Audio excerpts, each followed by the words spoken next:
Good afternoon, it's David Weegenaar here, all the way from Christchurch, New Zealand, in the deep south of the world. Okay, but according to the wizard, Jack the Wizard, according to the wizard, it's all upside down and New Zealand is on top and the rest of the world is underneath. But anyway, that's just my wee quick yarn there. Now, I've got something coming up soon, but not today, but I've got I'm expecting guests that have come back from back from Australia.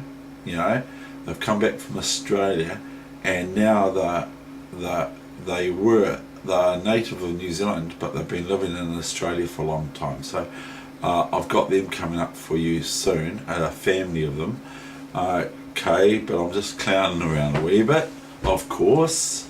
I watched last night with great fervour the Grandmaster, an Eastern Bloc woman Grandmaster, and how she coaches and everything like that, and is very, very wellly structured and everything like that. And that's one thing that people say about my coaching sessions, is that has it got any structure yet or anything like that. But the thing is I've noticed that this person, she's a Grandmaster of course, so I can't say anything about that, because Grandmasters are Grandmasters. They're very, very, very, very, very good at the game of chess. They're even better than very, very, very, very good. But anyway, what I noticed is that there were blocks of things that she considers, okay, when she's looking for her next move or moves and candidate moves, and she speaks of forceful moves, of checks and everything, and it's really, really, really, really good. And so, but my way that I play chess is I just play chess, and that's what a lot of my friends that I've come to meet in chess do. They just play chess, and so they play it their way, you know. And what I heard, I was blown away. Actually, I was actually blown away. She said, this woman Grandmaster, she said, play your own move. Words to that effect, without verbatimly saying what she said.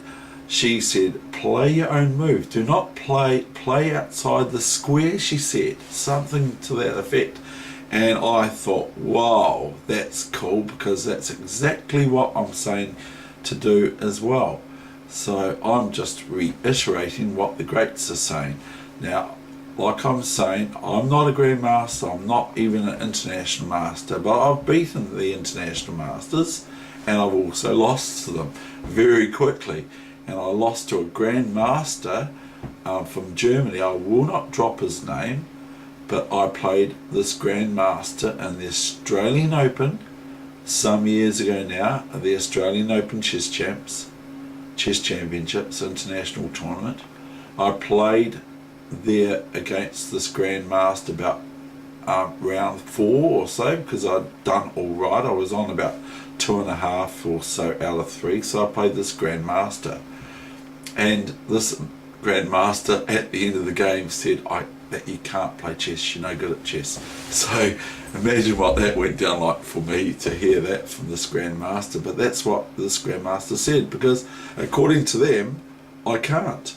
So, but I can play at grassroots level, and so here's the game for today. And this game was played this morning at 12:30 a.m. And today is my son's birthday, and my second son his birthday was yesterday. So this is a special day for me, and so I ended up, and I've announced when my oldest son's birthday was in the earlier lesson. So anyway, I'm just I had no wine or any alcohol had passed my lips, not even a drop had passed my lips. But last night I just had a wee wine, a salute of wine with Heather, just an acknowledgement of that day. So the last time I had anything to do with that, not that that's got anything to do with chess, the last time I had a drink was, and I don't drink a lot, the last time I had a drink was probably New Year, and I just had a small glass of wine. Okay, here we go. This is the game today, and we have got some spectators today. I'll just show you them. Yeah, Dave, hurry up! Get on with it! Oh, my cup. Oh, my cup overflows. And then we've got Honeybee Bear Kiwi up there, and the New Zealand All Blacks. That's the New Zealand All Blacks, not the All Blacks, because now they are the New Zealand All Blacks. And the date today, by the way, is the 2nd of August. And then we've got none other than Pengy. Yeah, hurry up, yeah. And then we've got Dog from Footrock Flats. And I don't know what he sounds like. Good. So we'll just leave it there, and there's my party magician hat. Now, I was just at the op shop, and I gave someone a present, because there was this young 2-year-old, 3-year-old boy with his mum who didn't look like she could afford much, and he found this nail gun toy that makes a lot of noise, and I don't think she would have had much money to spend on the same. So I just asked if it was all right with her, that if I buy it for him, if that's okay with her and him. And she was quite pleased about it, but I felt after, I said to her, I hope that you don't regret me asking or you saying yes, because I bought it for her and then I walked away like Dynamo does. So Dynamo, he does some magician thing, but I like to do what I classify as a CHR thing, and without going into detail, but I like to do that and do a kind of a random act of kindness without going on about it too much, even though I'm saying it on the internet. Right, okay. So, but I like to do that and walk away after I've done it without going on about it, but I am here. Okay, so anyway, we've got very similar to the other game I showed you yesterday, which took 1 hour. So the time is now 12:30. Hurry up, Dave! Hurry up! Hurry up! Who's that? Who was that? Okay, I don't know.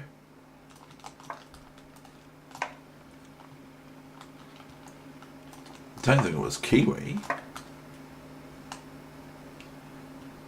So who are we going to have soon coming and to join the ranks? Oh, come on, Dave, hurry up. Hurry up, Dave. You're taking too long.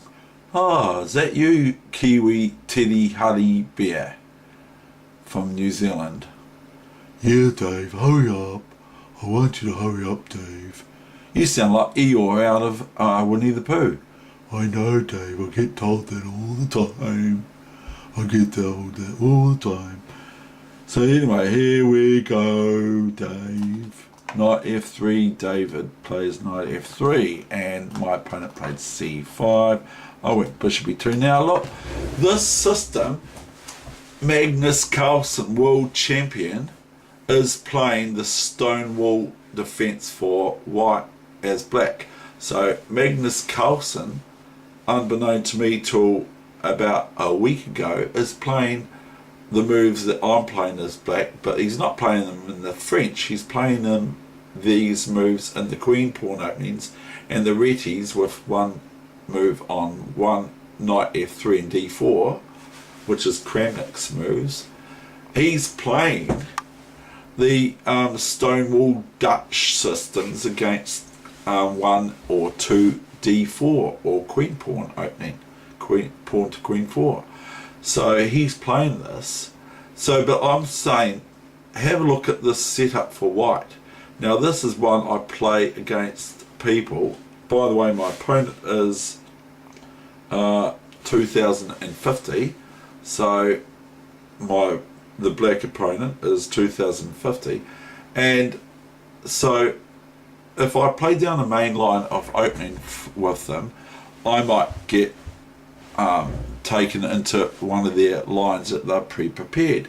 But if I take them down some line that there's no books really written on this subject, there are some openings on it, but there's no actual there's no actual real big theory. It's not like the grandmasters and that are playing this sort of E3 style.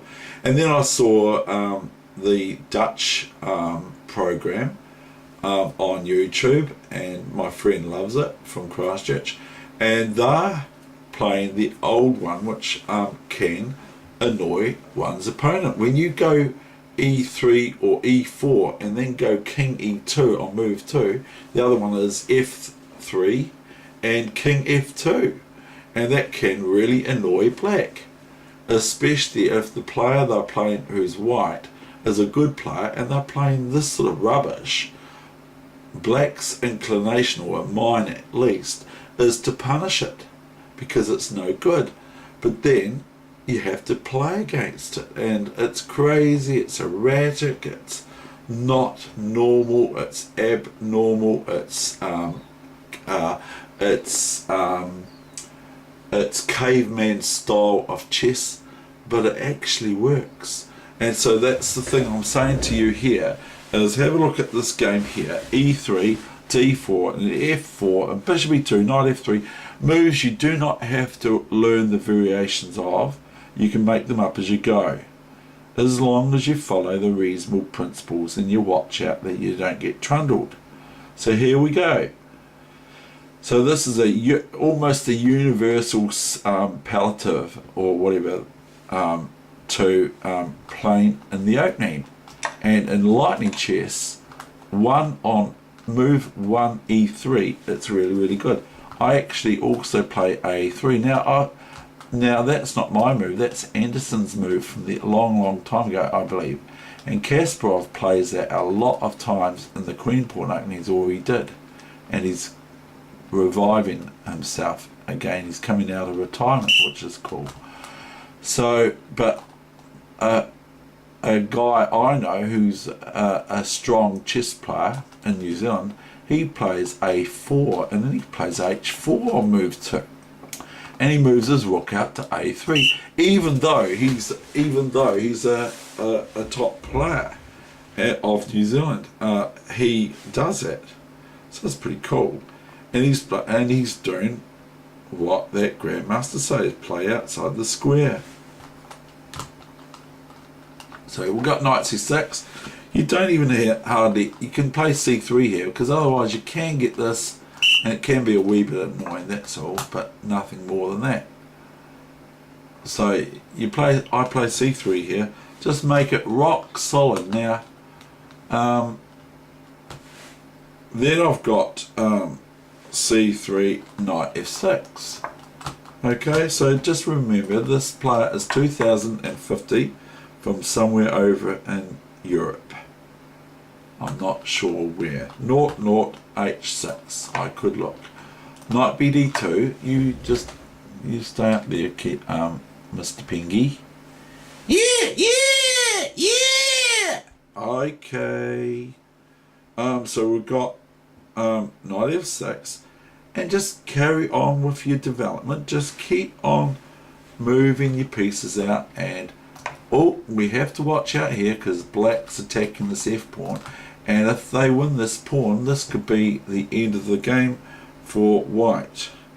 So I play knight E5. Now this is a natural born identity move for the knight to go here to E5, similar to my French. Now my French setup for black F5. Now, and that's like E3 and King E2, or E4 and King E2, or F3 and King F2, and then G3 and King G2, and all this sort of stuff. running around like that, or running your king up and then back again. And very strong players do play that opening. It might sound like rubbish, but it's actually quite effective because it puts your opponent off, and your opponent naturally goes into sort of like punishment mode for you daring play that sort of stuff against them. It gets quite personal. So it works quite well. And these guys in Holland have got it analysed out. They're analysing it out, you know. And so it's getting quite deep. 0-0. So I got my knight established on e5, and my opponent went 0-0, and I went knight df3. I will move you over there, Pingy, because you're falling over, and we want you to be able to keep an eye on the game, eh? We'll just see if I can sit you down there. Okay, you got yeah. Okay, well, that's good. Now we've got knight df3, queen b6. Now I just think, right, I want to get off this diagonal from black. Has sometimes opportunity to win a pawn here, but they can't here because this pawn's pinned. So this pawn is not defending the knight or piece or pawn on e5. So sometimes black can just lift this, and if I take back here, if there's no knight here, then black's threatening either bishop takes, pawn takes, knight takes, and pawn takes can't take back because of queen check. Okay, but so I just remove the possibility, and so it's very, very simple. Even I can play this opening. I can even play this. It's really, really effective in lightning chess. I've got such a good score with it that I don't know why I stopped playing it. So I've started playing it again because it just annoys black something rotten. Now it is actually an opening e3, one move e3, and if black doesn't watch it, white can get a French backwards by playing, if they play e5, you just go d4. That brings me back to the a3 move. The a3 move is you can play a3 on move 1 like Anderson used to, and then you can play as black as what you play the position as black.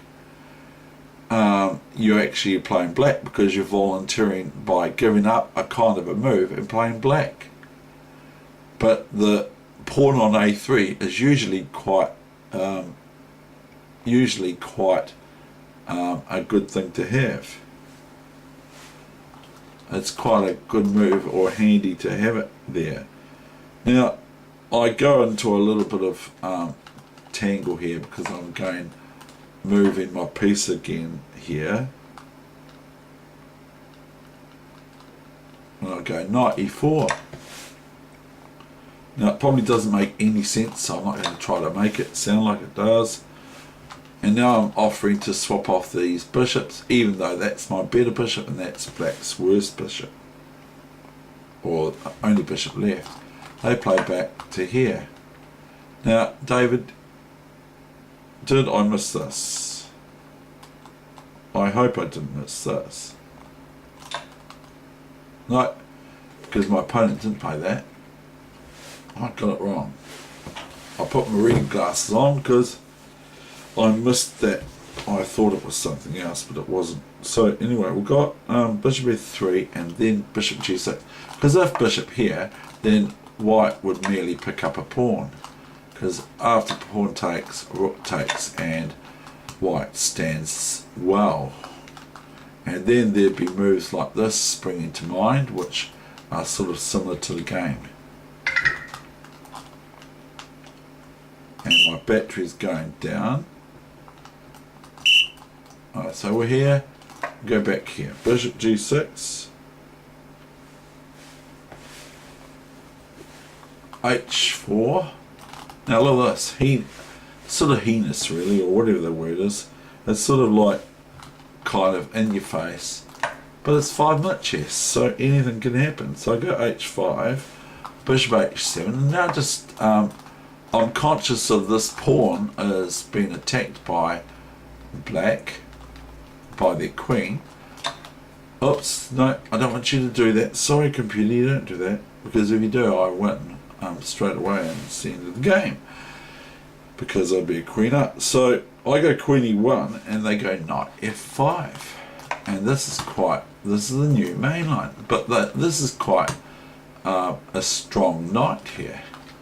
And if the bishop wasn't here, then I would have bishop takes d5, because after ed5, rook f5 wins the knight. And there's no move for black like knight g3, because I just take it with the queen and so on. But I am thinking about consciously this pawn on b2, but at the same time black's, and I'm not developing, and black at the same time is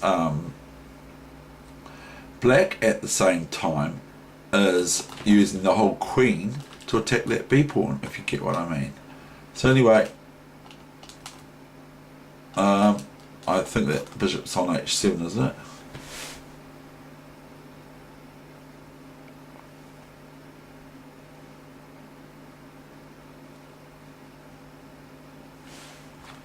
No, just go g4. And knight comes back to e. Oh, my phone's off. I have to turn my phone back on. Oh no, sorry. I'll just have to go. I thought that might happen and it has. So I have to just charge my phone. So I hopefully will not be long at all. And if I am, I'll just have to do the session again, but I don't really want to.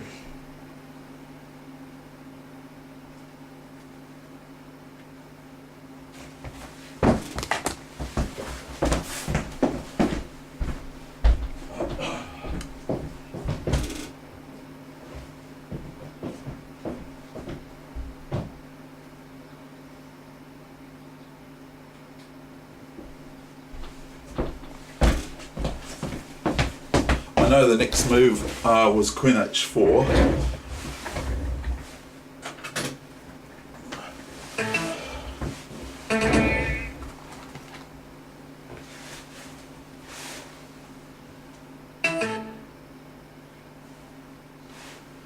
Won't stand on for me yet.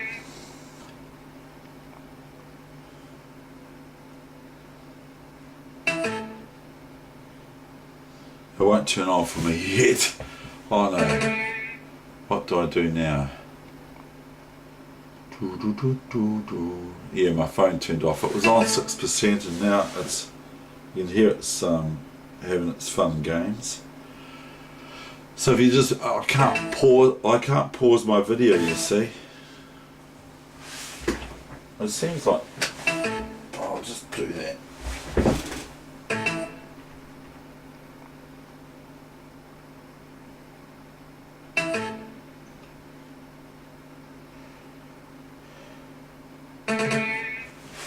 What is going on here?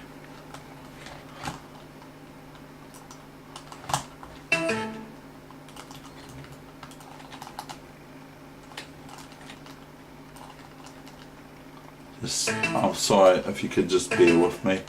It's trying to install the driver software and I'm not interested.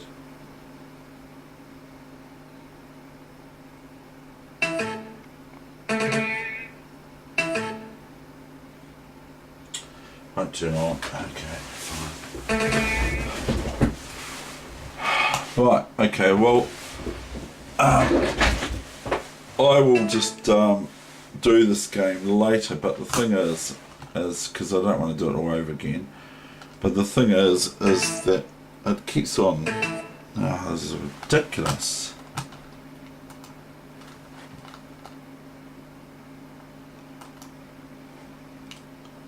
It's not listening to me. Typical Windows 7, but anyway, no, I don't have any issues with it. So I play Queen H4 here, and my opponent went Queen C7, so I can now develop my bishop here. So I've got opportunity to do that.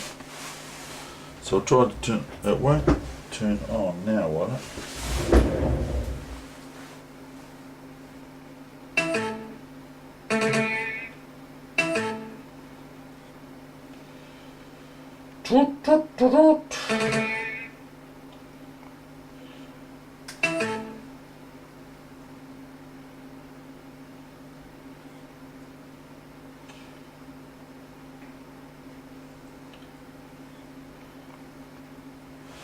So I will.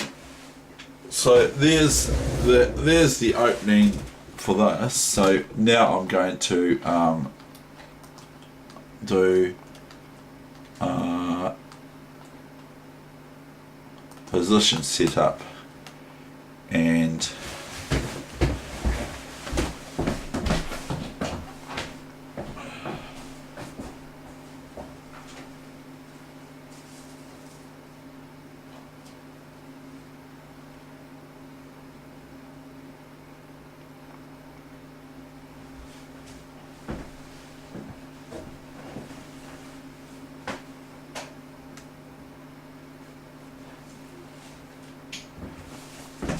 I'm going to get to do the, I'll have to find it now first. This is Rueben Fine's basic chess endings. Now, chess endings are anything but basic. And I'm going to find Rueben Fine's Bishop and Knight is on page 4. So we're going to do that for the remainder of this session. We're going to set up this position. And this says Bishop and Knight is on page 4 of basic chess endings, and then that's going to be my session. This is the most difficult case of the elementary mates. The king must be driven into a corner of the same colour as the bishop, with the mating position black king at queen rook 1, white king at queen knight 6, king at queen rook 6, and bishop at king 4 mate, or black king at queen knight 1, white king at queen knight 6, bishop at queen knight 7, and knight queen rook 6 or queen 7 mates. Two other mating positions are possible but cannot be forced. And so we will go, the mate must be divided black king at in an unfavourable position. The mate may require as many as 34 moves.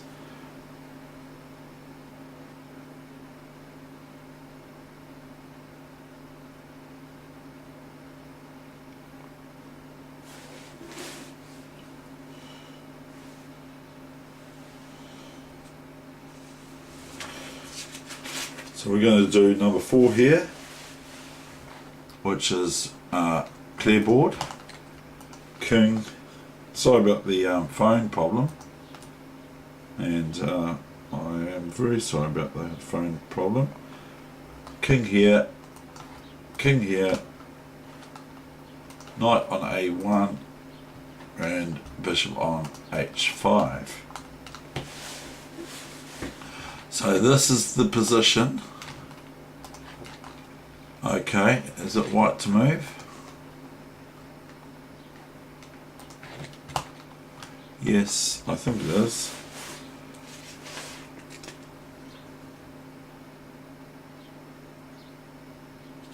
No, it's not. It's black to move.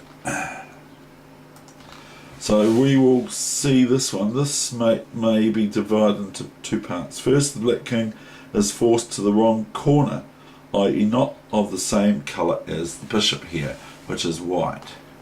So white wants to get black into the white corner of the board, not the black corner of the board. So there are the corners. So white's place to get the king is in the white corner, like sort of boxing. The white corner, and black is to strive to go for the black corner, like where the knight is here. The king wants to run off to, or to here. Anyway, so the first move is king c6. And I'm not going to give any analysis. Knight to knight 3. King to queen 3. So this is move. It's got a whole lot of analysis. King to knight 5. King to queen 4. Bishop to bishop 7 check.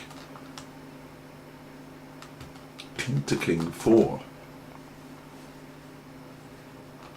King c5. See, the king's moving in closer, and guess what the king's doing?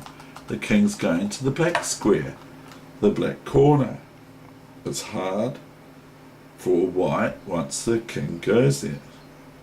Now if the king moves now, then it's all over, it's a draw, because the king takes bishop on f7. So now white has to do something about that. So king f5, king f6, bishop c4, king 4, or king e5.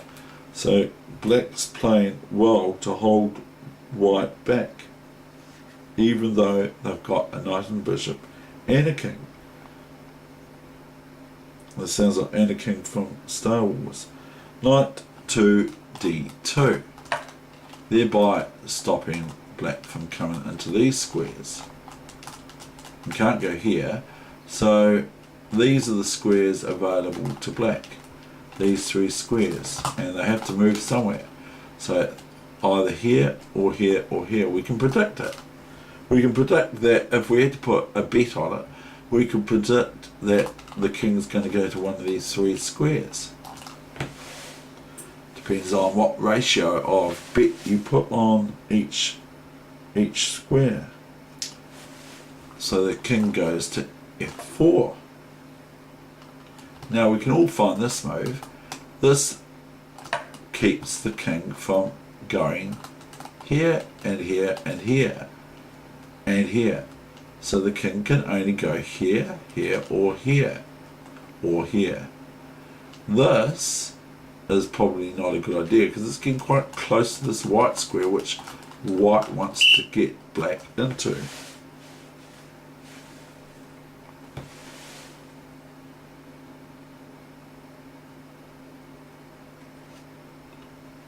Now something's up with this. I don't know what happened here.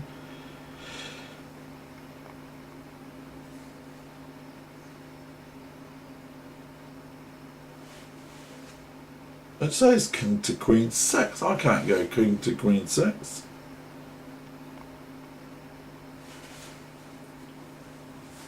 I can. Oh, okay. I went king f5, king bishop 3. King f5, king bishop 3. So I made a mistake. King bishop 3, bishop to bishop 4, king to king 4. Oh no, I've made a muck up of it. What do I do? Knight to queen 2, king to bishop 5, king to queen 6. Okay, that's right, I've done it. King to bishop 4. It's got a whole lot of analysis from Rueben Fine about king to e3 or king 6. So king to bishop 5, or I mean bishop 4 for black, and otherwise king f5. That's where I get stuck because I'm mixing my algebraic with my descriptive notation. King to bishop 3, knight to bishop 3, the move that's screaming out even though black's heading for the square. But black doesn't voluntarily go there, just keeps here still. King to king 5 or king e5, king to G7. More analysis. It's typical. Knight to G5. King to Knight 1. They give that. He gives that as an exclamation mark. King to Bishop 6. King to Bishop 1. And if you practice this, like I said the other day, if you practice this, then you get better and better at handling your pieces.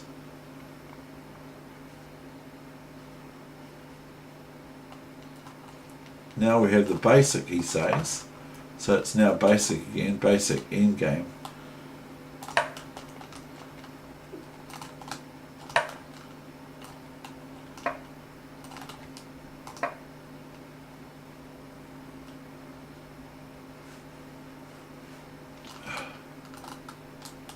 Now what happens?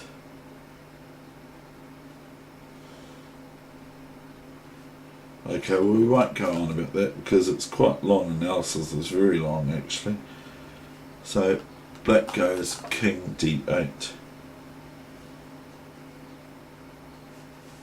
It's very long analysis.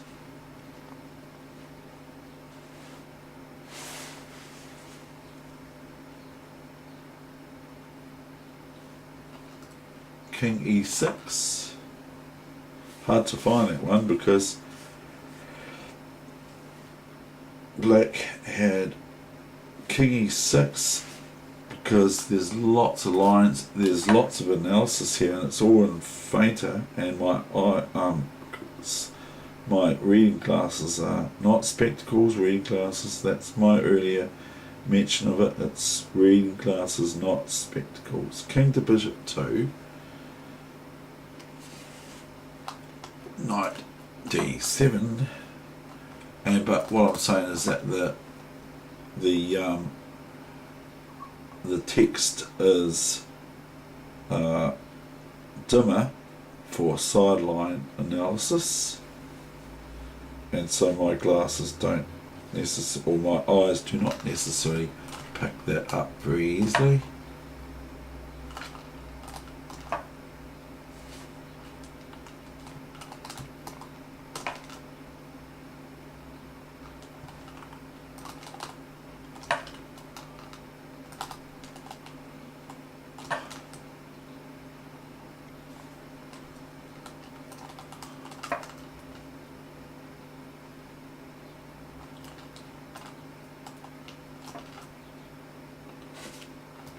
This is really exact, eh?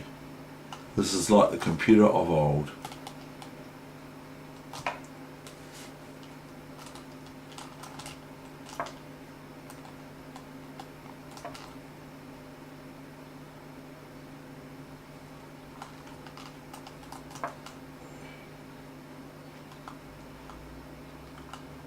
Look at this, King E7. King B7, King D7, King B8, Bishop A6, King A7,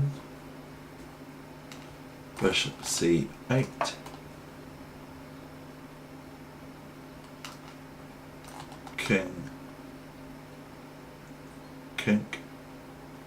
King here, Knight to King 7, King to Rook 2, and then we'll have this move probably. Yes.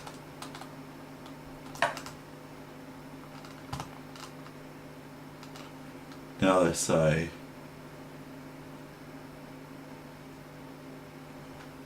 here, guess what happens if this move happens? Stalemate. Oh dear. So that's what Rueben Fine says in his book. Not Knight to Bishop 7 is stalemate.